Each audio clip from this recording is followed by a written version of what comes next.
তো আজকে আমরা দ্বিতীয় নম্বর বন্ধুর বিষয়ে আলোচনা করব। দ্বিতীয় নম্বর বন্ধু হচ্ছে যে সুবিধাবাদী বন্ধু, অর্থাৎ উকিলের মতো। উকিল যেমন পৃথিবীতে বাস করে তার সুবিধা অনুসারে, ঠিক সেই সুবিধাবাদী বন্ধু সেরকমই।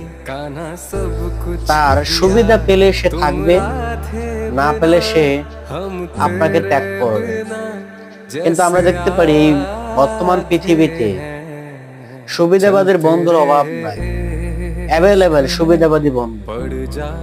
আর এই পৃথিবীর মানুষের সুবিধাবাদী বন্ধুকে খুব বেশি ভালোবাসে, কারণ সুবিধাবাদী বন্ধু তার সুবিধা শেষ হলে আপনাকে ত্যাগ করে চলে যাবে। আর এটা হচ্ছে এই জন্য আমাদের এই ধরনের বন্ধুকে পরিত্যাগ করা উচিত, তাহলে সেই বন্ধুত্বর আর বন্ধুত্ব থাকবে না।